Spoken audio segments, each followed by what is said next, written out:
This person literally hacked 3 million computers at minimum. Among these devices were those belonging to NASA and global banks, causing losses amounting to millions of dollars simply because he wanted free internet. That's our story for today. Our story today begins with Onel De Guzman, a citizen from the Philippines. In the year 2000, specifically in February, Onel was a senior college student at AMA Computer University. Like any senior college student, he had to submit a graduation project. His project idea was related to his academic specialization, and Onel was confident that his project idea would impress the project evaluation committee. His idea was to provide free internet access to all people around the world.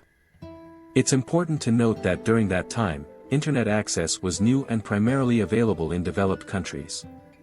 In the Philippines, a country with economic challenges, internet costs were prohibitively high, at $3 per hour, which was a substantial amount back then.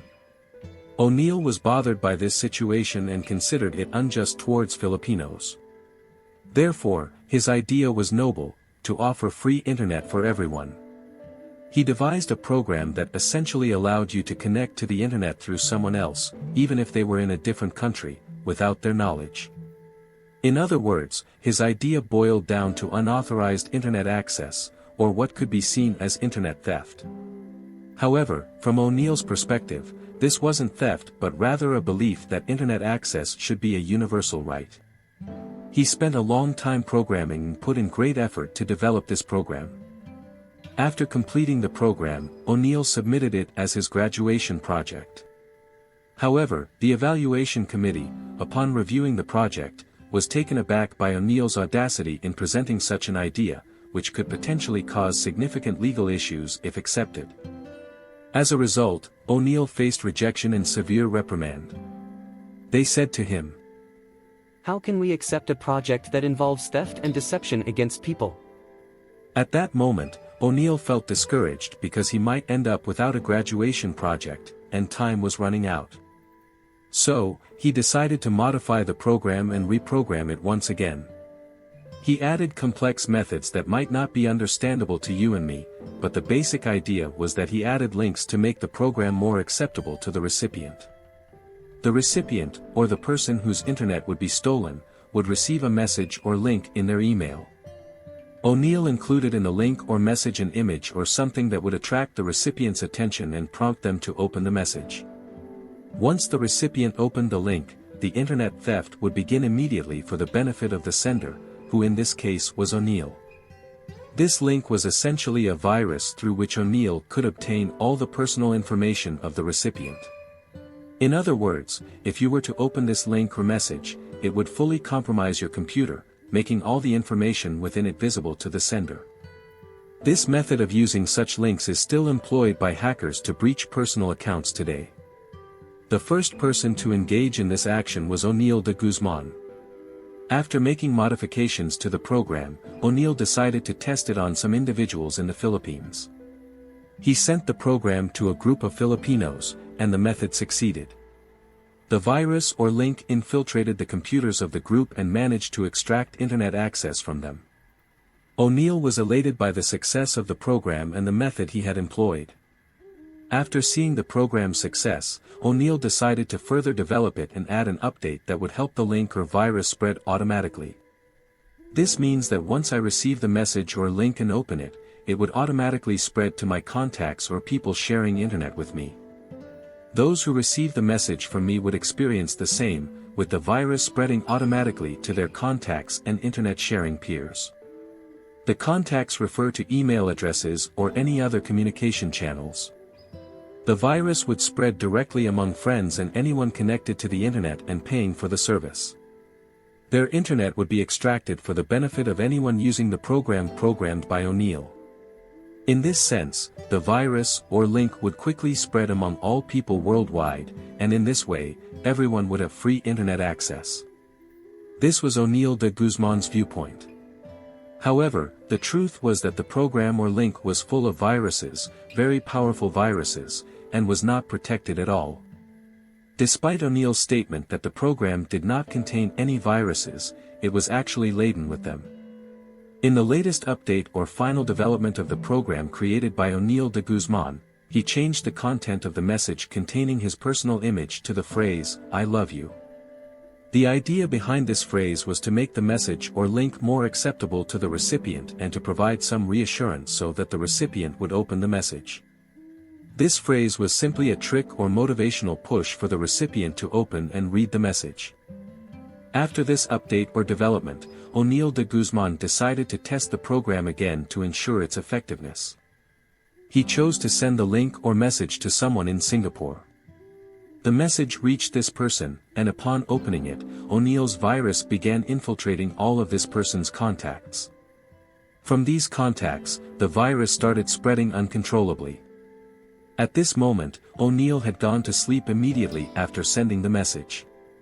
The next morning, Onel was sitting at his computer, continuing to work on his program when his mother entered and said to him, "Son, be careful with those people that Interpol or the police are looking for, and don't get into trouble with them." She was warning him about hackers and similar matters. Surprised, Onel asked her, "Who is this person that Interpol and the police are looking for?" Go and read the newspaper.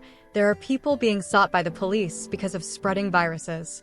Feeling curious, Onel went to read the newspaper and was shocked to discover the truth.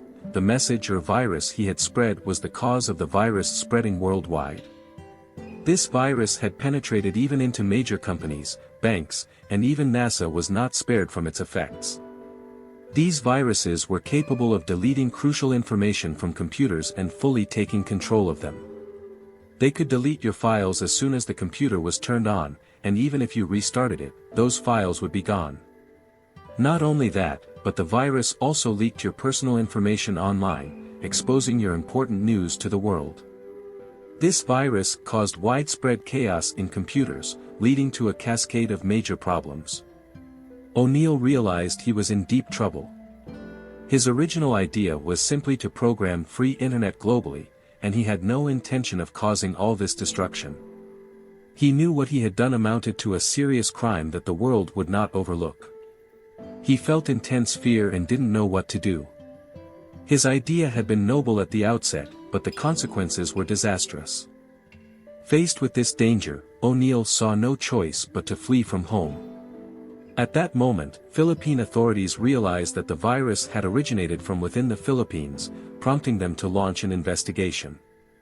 They approached the university where Onel was studying and discussed their suspicions, asking if they had any information. The university informed them that a student had submitted this program as a graduation project but it had been rejected.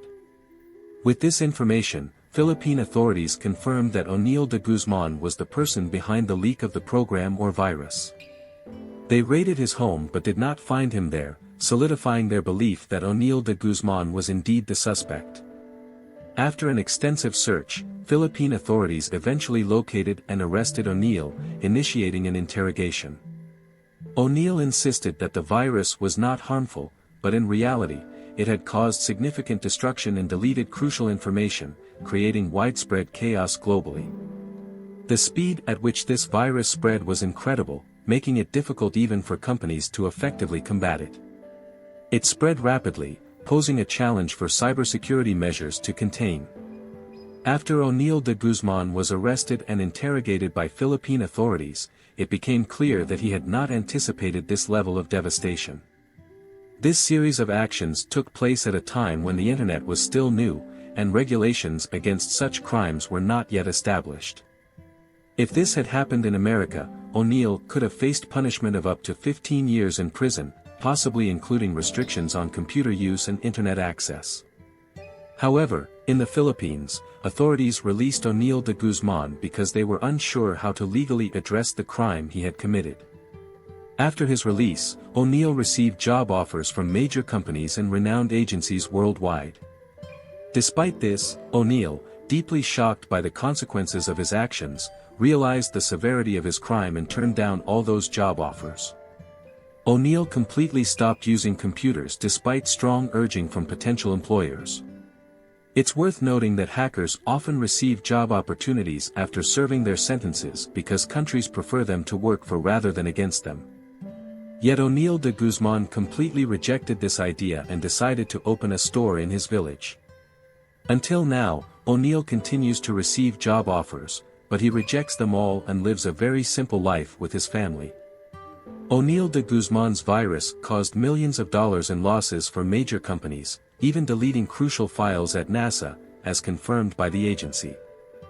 Large banks and international companies also suffered losses amounting to millions of dollars in their efforts to contain and eliminate the virus completely.